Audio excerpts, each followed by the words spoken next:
The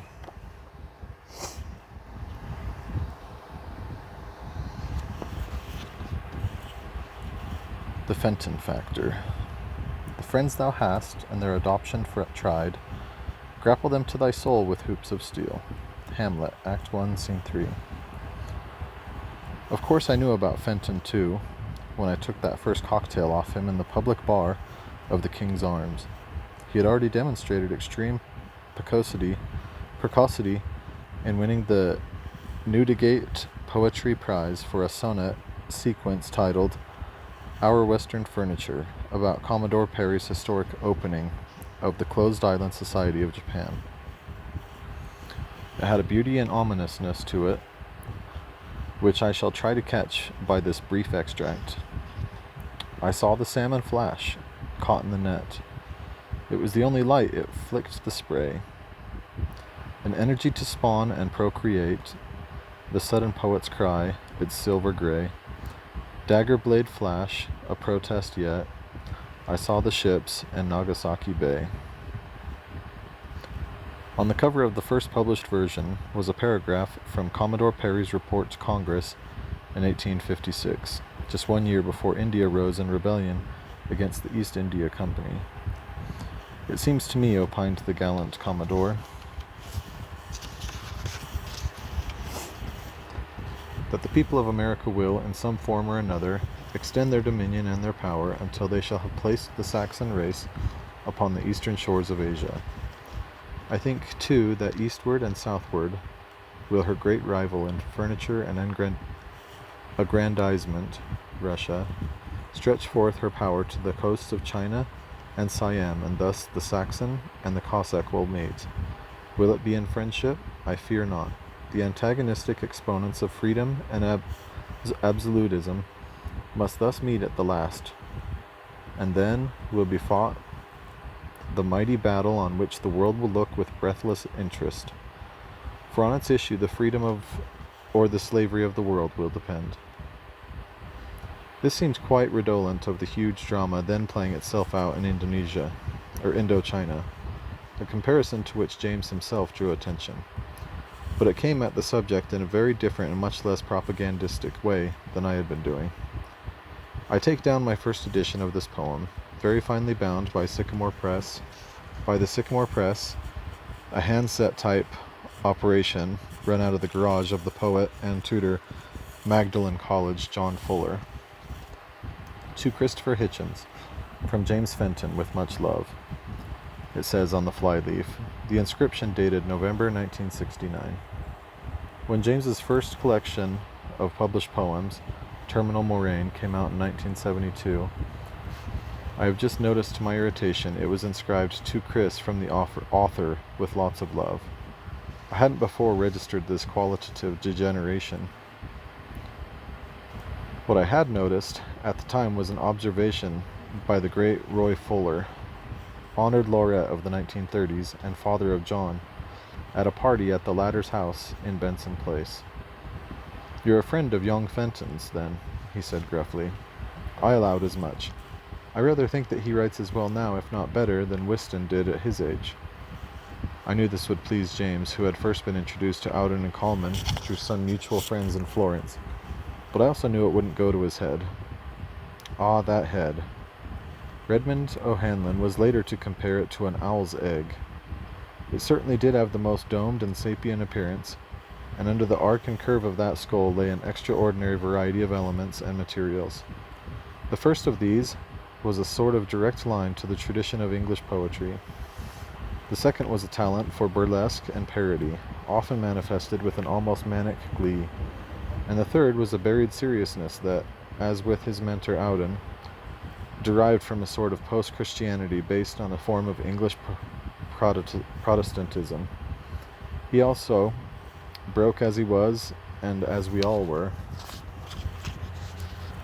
invariably had the price of a drink or a smoke about his person, and I am glad that I loved and love him so, because it was he who awakened my thus far buried and dangerous lust for alcohol and nicotine.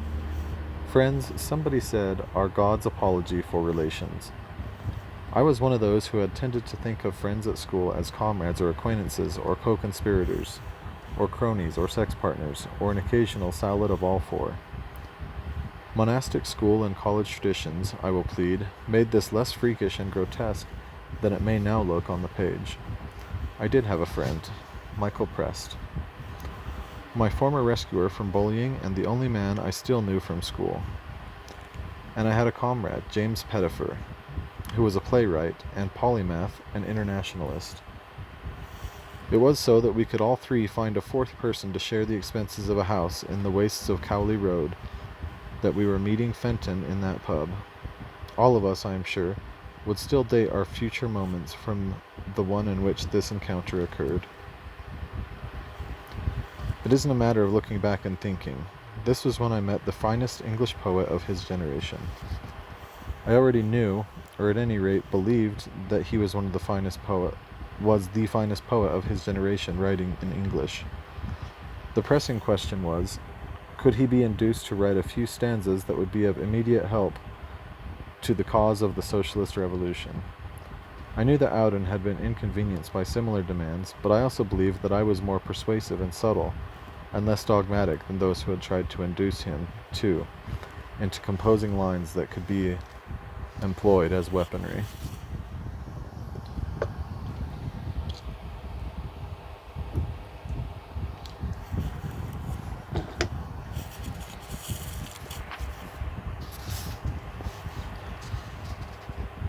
James was absolutely ready to do anything he could in order to help the struggling people of Indochina. Indeed, in a quieter way, he was much more decided upon this than I was, but he thought there were other things in life as well. He liked long walks, and he loved the ancient buildings and antique trees of the botany of Oxford. He liked to talk about Italy and Greece, and all matters classical. He had a huge talent for rude songs and crude puns, rescued from vulgarity by a sort of innocence. He was tremendously impressed, as well as a bit put off, by the extreme seriousness of George Steiner, who had just published his imposing collection of essays, Language and Silence. In rather the same way as I had felt a bit overawed by Isaiah Berlin, James was unable to forget the embarrassment of an undergraduate dinner with Steiner, in which he had overdone his own insouciance and had too languidly said that there were no great unifying causes left anymore. No grand subject of the sort that had sent out into Spain or China. Steiner had snapped at his Fentonian display of the blasé and told him to take a hard look at what seemed to be happening in Vietnam. And this had certainly worked with James, who was swift on the uptake and who cringed to remember how smug he must have sounded. However, before this full confession could be registered, there was some other business to be done. As we tramped across Magdalen Bridge, the polishing of the rude songs. I am the king of China, and I like a tight vagina. It lets me show the things I know, like the prose style of George Steiner.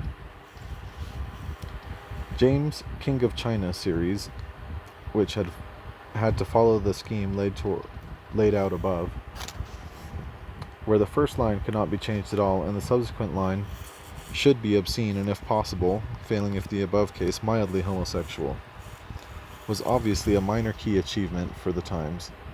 However, I would defend it very strongly, and believe it has a place in the history of Auden-inspired minor but useful obscenity. The model verse ran like this, and all others had to observe the rules. I am the king of China, and my court is crammed with sages, but when I want a bit of bum, I ring around my yellow pages. I cannot be sure if the Sycamore presses, very limited and hand-printed an elegant edition of this collection of trivia yet survives, but if so, there is a sporting chance that my own contribution is still in print.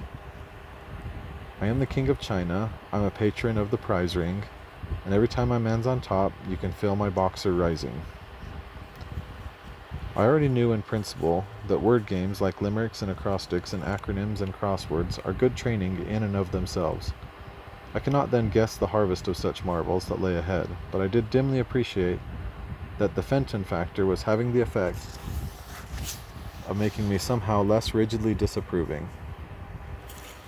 In his copy of Steiner's Language and Silence, though, I found a thumbed-over, dog-eared page that fell open at an essay titled Trotsky and the Tragic Imagination, and realized that my new chum had suggested to me a possible relationship, which was that of politics to literature, but this time beginning at the literary end and not the ideological one. James was a son of the church. His father was a leading Anglican divine, the principal of a theological training college in Durham, and author of a standard commentary on the Gospel of Luke. James's mother had died suddenly while he was at public school, and Canon Fenton had remarried in reverse Murdstone-ish kind of way, a woman who could not bear to be reminded of his former life or former wife. This had led to an estrangement from the children. James had an older brother and a younger sister, and to their being brought up by a pair of maiden aunts in Wales. This outwardly unlucky experience had made him rather a genius at handling personal relations and improvising surrogate families. The two aunts, for example, were named Eileen and Noel. Rather than have to call them either thing, or to have to address them as aunt, James hit on the idea of naming them E and N, which worked brilliantly. In later years, E went back to her pre-war work as a teacher in Jerusalem and helped out at the Anglican school at St. George's Cathedral, where Edward said had been a pupil. It used to satisfy me greatly when returning correspondents would tell me that they had run into Aunt E at the American Colony Hotel. Having a drink with her there myself one day, I heard her say wistfully that she wished she could have been called to the priesthood instead of being limited to being a glorified missionary. On principle, I could not care less who took holy orders and who did not, but it did hit me with a terrific force that what a wonderful minister she would have made. This talent of James's for hitting it off with people was immediately evident when we all moved into our digs. There were in theory 4 rooms, but one of them gave directly into the kitchen, and it was obvious that whoever slept there would be effectively living in a corridor and at the mercy of the requirements of everyone else. "I'll take that one," said James at once, as if he had preemptively bagged the best quarters for himself. I remember thinking that there was a sort of quasi-Christianity in this cheerful self-sacrifice, a thought that James would often give me cause to have again.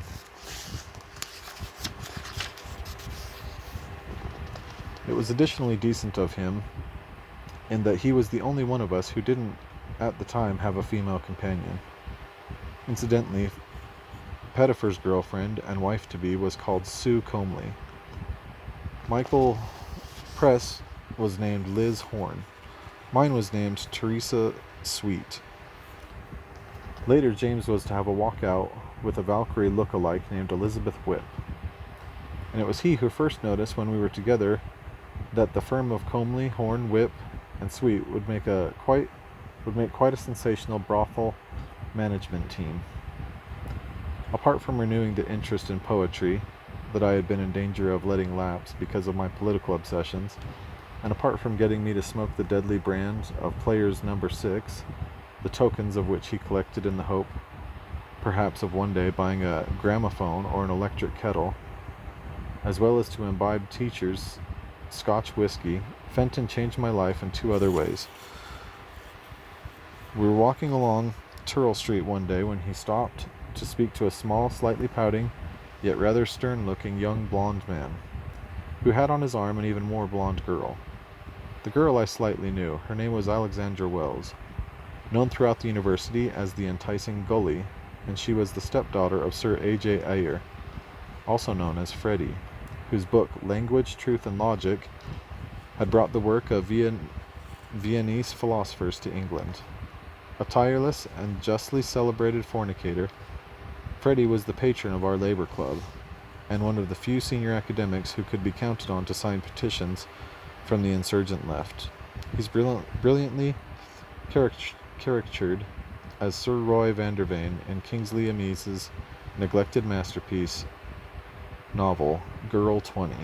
I chatted to Goli, for whom I harbored a keen secret desire.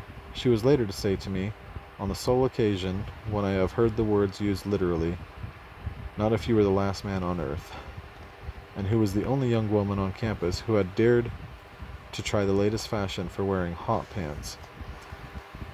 James briefly made the introduction to her escort, whose hand I no less briefly took. As we passed on, I asked, "Did he say his name was Amiss?" "Yes," came the response. "He's called Martin Amiss." I inquired slightly indifferently if he was any relation to the famous comic novelist who had notoriously signed a letter to the Times, along with Simon Raven and Robert Conquest and others, supporting the American war on Vietnam.